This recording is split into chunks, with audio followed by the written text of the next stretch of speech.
Dari sini kita boleh melihat bahwa Tuhan adalah gembala, Dia adalah Bapa, kita adalah anak. Artinya bahwa kita betul-betul mempunyai relasi, hubungan yang tidak bisa harus, yang tidak boleh berubah dengan kondisi keadaan apapun. Saya ulang, kondisi keadaan kita tidak bisa merubah kita sebagai anak bahwa dia Bapa kita. Kenapa? Karena Dia mempunyai keserupaan. Kita dengan Bapa sama. Tetapi di sini firman Tuhan seringkali membuat kita, mendorong kita supaya kita betul-betul memahami cara pandang Kristus dalam hidup kita, sehingga kita berproses bukan sekedar menjadi orang percaya, kita berproses bertumbuh semakin naik, sehingga kehidupan kita menjadi anak status warga kerajaan surga, sehingga kita tidak terlepas, sehingga kita mengenal Dia, makanya begini, prinsip Kristen dengan baik, prinsip Kristen mengenal dan dikenal. Kalau engkau cuma tahu mengenal Tuhan Yesus sebagai juru selamat, tetapi Tuhan tidak mengenal kamu, itu bahaya. Amin. Kalau kita cuma tahu Tuhan juru selamat, kita taruh salib besar-besar di rumah kita, kita taruh gambar Tuhan Yesus, tetapi isi dalam rumah kita itu semuanya tidak percaya Tuhan, semuanya pemberontak, semuanya tidak sesuai dengan kebenaran, bagaimana bisa kita menjadi anak? Nah, pertanyaan saya, dari sini kita boleh melihat bahwa akulah gembala yang baik dan aku mengenal domba-dombaku. Makanya begini, Hosea bilang, dikatakan apa? Umatku binasa karena apa? Tidak mengenal kebenaran, tidak mengenal Allah. Mengapa? Karena setiap orang percaya kadang-kadang mau mengikut Tuhan, tetapi tidak mau mendalami kebenaran, tidak mau mengikat dirinya, tidak mau dipimpin oleh Roh Kudus, tidak mau belajar tentang kebenaran. Kenapa? Karena hidupnya mau bebas, tidak mau terikat. Tetapi pada akhirnya kita harus tahu persis bahwa ketika kita betul-betul memahami ada kekekalan, seharusnya kekekalan itu membuat kita takut. Takutnya bukan sekedar takut seperti takut manusia, tetapi takut berbuat dosa. Nah, ini yang jadi harus tertanam dalam diri orang percaya. Status anak, katakan dulu pada diri sendiri, saya anak. Kalau engkau tahu engkau anak Allah, harusnya gaya hidup kita semangat, sukacita, haus dan lapar akan kebenaran. Nah, di sini kita boleh melihat bahwa kalau kita mengerti tentang akulah gembala yang baik, artinya bahwa ada gembala yang tidak baik.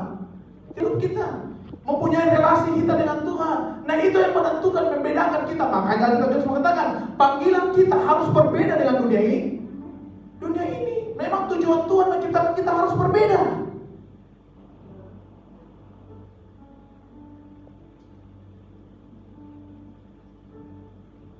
Jadi sebenarnya kasih Tuhan, dari sini kita boleh akan betul masuk di dalam pintu, masuk ke dalam lewat jalur yang sesuai, jalur yang kebenaran, yaitu jalurnya Tuhan. Di situ kita betul-betul disebut sebagai domba-domba yang baik, domba-domba yang tidak bukan sesat. Tapi ketika kita betul-betul masuk di luar pintu, artinya kita manjat di luar pagar, atau yang Tuhan sudah taruh di dalam setiap, atau Tuhan sudah taruh garis di situ. Ketika kita masuk di luar dari garis itu, ada tujuan.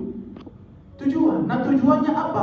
Kita betul-betul bergantung, serupa, berakar, bertumbuh dan berbuah. Nah, semuanya itu butuh proses. Nah, dari setiap proses itu, setiap kita sebenarnya sudah ditentukan supaya kita betul-betul serupa dan segala Allah. Di mana datanya kita boleh baca di dalam Roma 8 ayatnya yang ke-29. Roma 8 ayatnya ke-29. Standar kekristenan bukan standar menjadi orang percaya. Memang kita dipanggil bukan orang sedang percaya. Kewajiban kita harus ditentukan, harus seperti dia. Makanya Alkitab bisa mengatakan, dari dia, oleh dia, kembali kepada dia. Karena dia pusat kehidupan kita. Pertanyaan saya, sekarang berapa lama hubungan kita, relasi kita yang harus kita betul-betul memahami supaya pusat kehidupan kita bukan untuk kepentingan diri kita, tetapi kepentingan kerajaan Allah.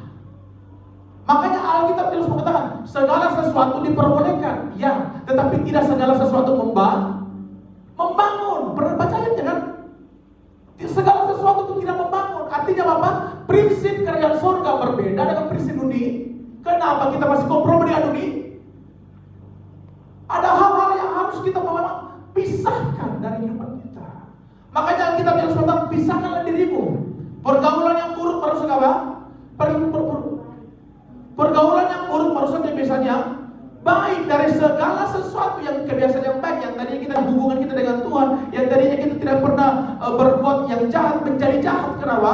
Karena kita berjalan dengan kedagingan kita, berjalan tanpa pimpinan Roh Kudus. Yang tadinya kita cinta Tuhan, yang tadinya kita berapi-api dengan Tuhan, kenapa bisa jadi malas? Malas karena kita hanya berfokus kepada diri sendiri. Padahal pada waktu kita mati, siapa yang menyelamatkan kita?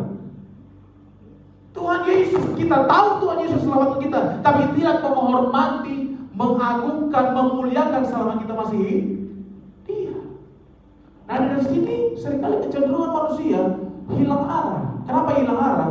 Karena maunya jalanin instan, maunya serba cepat.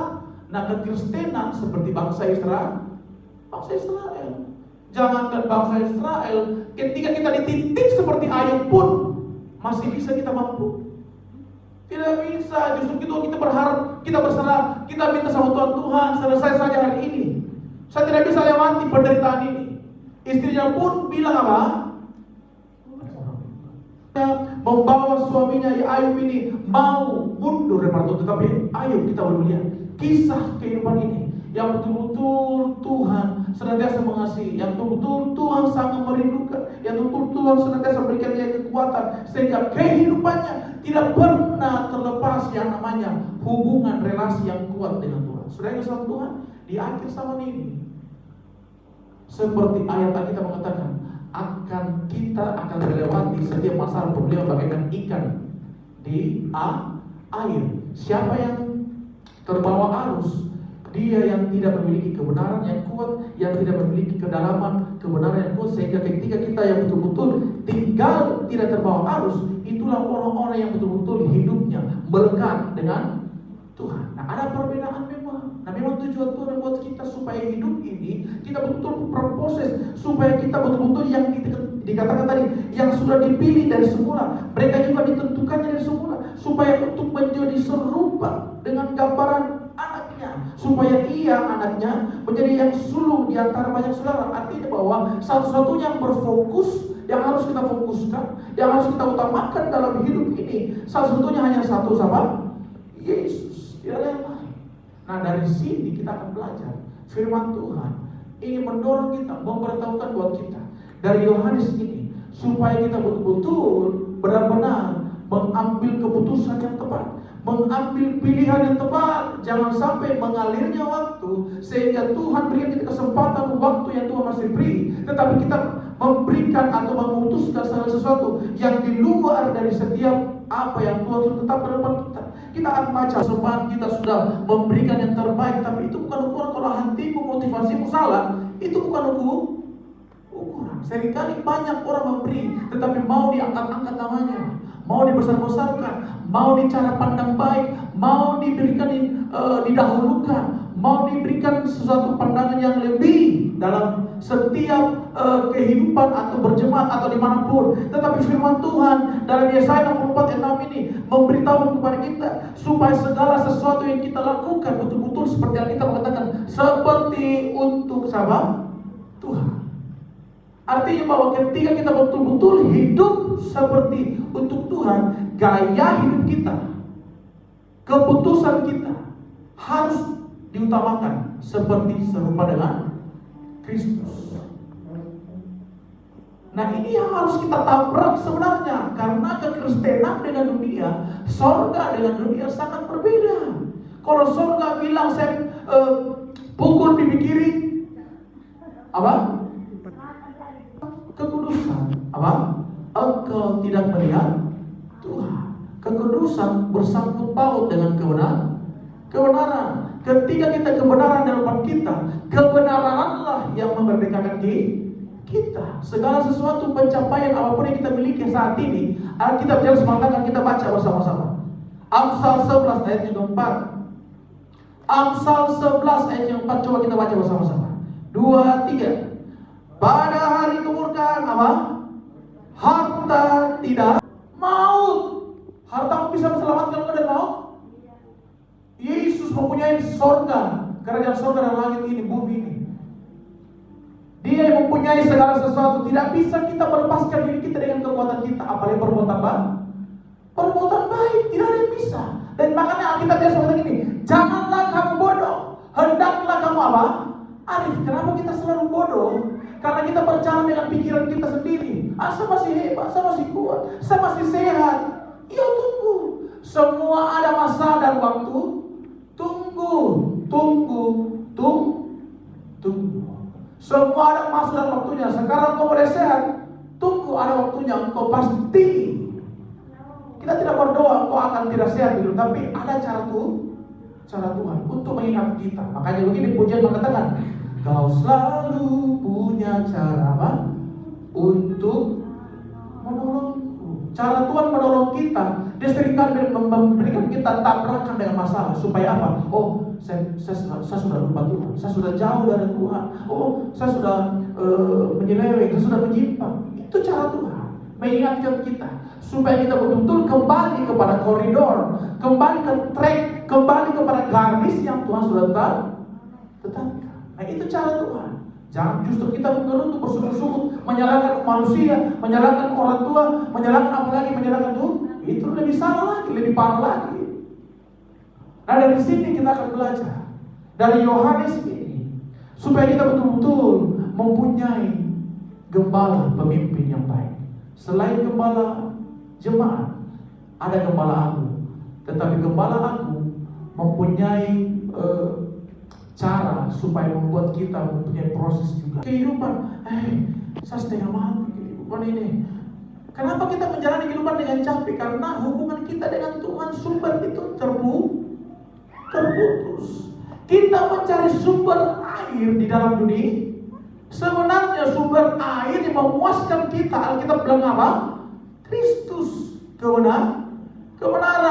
Sumber air ini yang tidak membuat kita haus lagi, tidak membuat kita menggerutu lagi, membuat kita tidak jauh lagi. Karena apa? Kristus yang hidup dalam kita. Sumber air itu, gembala agung itu, Yesus Kristus itu yang menguasai kita. Makanya kita mengatakan, namun hidup aku bukannya aku lagi, melainkan apa? Kristus yang hidup. Kenapa Kristus yang hidup? Memang tujuan menciptakan Tuhan menciptakan kita supaya apa? Benih yang Tuhan sudah pilih, yang Tuhan sudah tentukan, yang Tuhan sudah berikan kepada kita, itu bertumbuh sehingga kehidupan kita betul-betul memancarkan wajah Kristus. Makanya panggilan kita sebenarnya sebagai percaya menjadi berkat, menjadi terang, menjadi garam, mempengaruhi, bukan dipengaruhi. Kalau kita dipengaruhi berarti kita kambing. Makanya ada perbedaan kambing dan domba. Supaya kita betul-betul memahami, kalau kita betul-betul domba, seharusnya kita mendengar suara gembala. Kita mengikuti gimana Tuhan Yesus tuntun, kita ikuti. Tetapi kalau kambing, coba lihat, cara kita mengikuti ibadah, percuma kau berseru-seru Tuhan, apa? Tetapi ketika kita tidak melakukan bertanya, itu menjadi bahaya sebenarnya. Kita tidak hanya mendengar, makanya Alkitab jelas mengatakan apa? Banyak orang bertelinga tetapi tuli, banyak orang mempunyai mata tetapi buta. Itu berbicara tentang apa? Roh Kudus tidak ada dalam diri kita, tidak membuat kita bekal dengan kebenaran. Kalau orang yang betul-betul hidup Roh Kudus dalam dirinya, dia rasa takut jauh daripada Tuhan. Ketika kita keluar dari jalur Tuhan, keluar dari hadirat Allah, tunggu. Iblis sudah menunggu di luar, amin. Iblis menunggu. Oh ini gampang ini dipermainkan ini. Makanya begini, fungsi iblis apa? Mencuri, membunuh dan membinasakan. Ketika kita tidak mempunyai ketompokan kebenaran, kita hanya berketompokan kedagingan, kita hanya berketompokan kekuatan manusia. Tunggu, waktunya pasti. Tunggu. Sekarang kau masih kuat, sekarang kau masih sehat, sekarang kau masih pintar. Tunggu besok. Kita tidak tahu kapan. Ada waktunya. Makanya begini, kita harus betul-betul memawas diri kita. Kita tidak membangun diri kita, bukan di luarnya. Makanya kita biasa mengatakan apa? Jangan kamu robek bajumu, tetapi robeklah apa? Hati. Kenapa harus hati? Karena dari hatilah terpancar apa? Keputusan kita. Ketika keputusan kita salah, dari situ letaknya. Karena apa yang kita masuk ini, apa yang kita dengar ini, ketika tidak tersaring dengan kebenaran, yang keluar juga salah. Benar atau tidak? Nah, dari sini kita akan belajar, kita akan berdoa.